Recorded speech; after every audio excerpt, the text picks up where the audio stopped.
As the sun rose on the 5th day, what a beautiful sight awaited us. We had made it to Daedalus.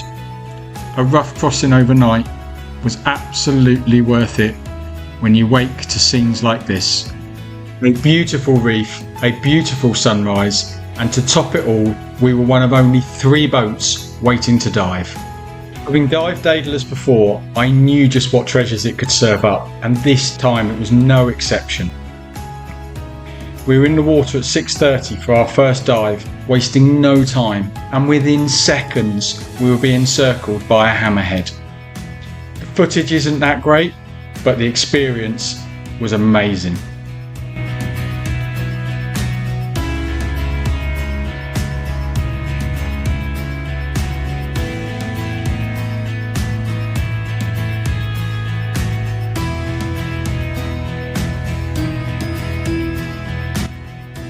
Daedalus is an awesome reef, and it's easy to forget when you have such great pelagic encounters that it has a softer side too when you're drifting along the walls.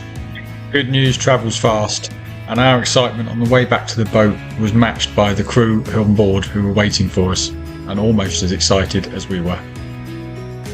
Our second dive of the day also served up some fantastic sights. From a Napoleon dancing in the sunlight,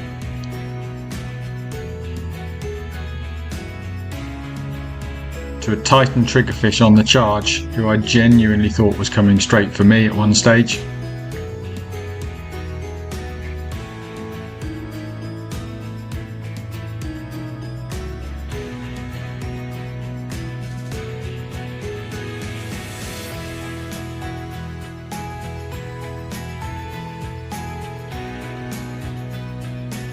And what we think was a longy manus or an oceanic white tip, but again was just a little bit too deep to see clearly.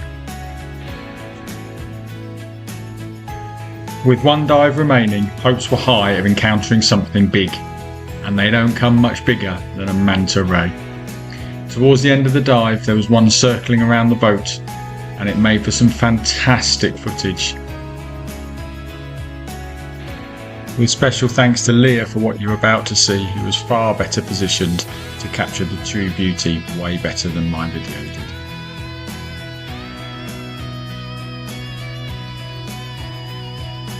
Perfectly framed against the setting sun in what was a jaw-dropping spectacle.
With Daedalus behind us, literally, it was sadly time to start our last day of diving.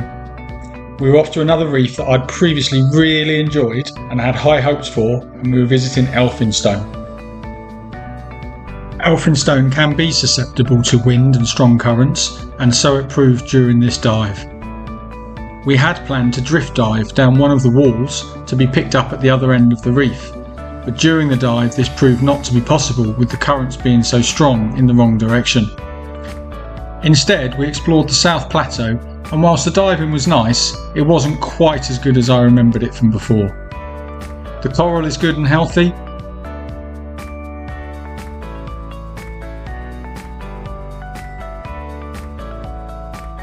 and there was some nice marine life, but it was very difficult conditions.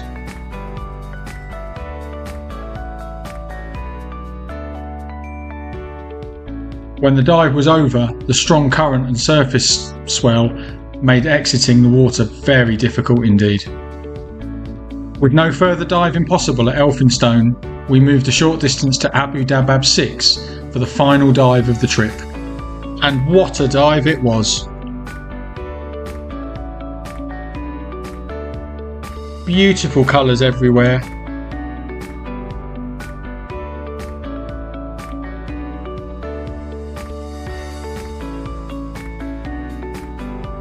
One final swim with a turtle.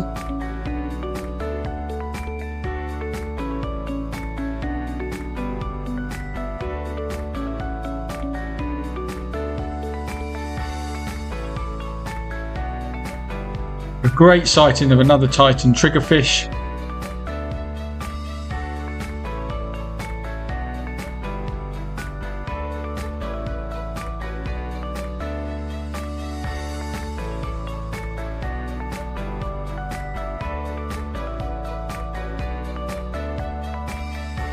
And just colours and corals at every turn and every part of the dive.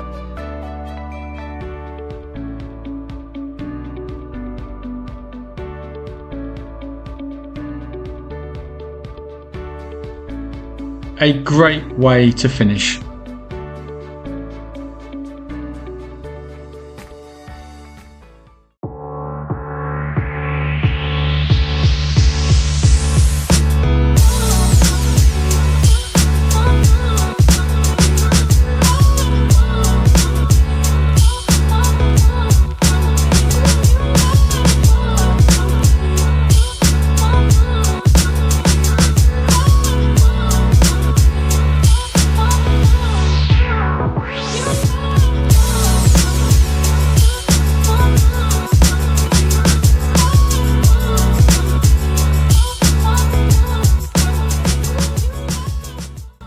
That really is the end, both of this trip and for the video, which I've really enjoyed looking back on both. It was a wonderful trip, and although the weather did make parts of it difficult, the boat, the Red Sea Aggressor 4, the diving and especially the crew gave us a brilliant time. You could go as far to say, been there, seen that, done it, bought the t-shirt, but I would add that I would gladly go back and do it all again. I'm next diving in 2 weeks in July in Malta. Hopefully coming back soon with some more videos. Until then, stay safe, enjoy your diving.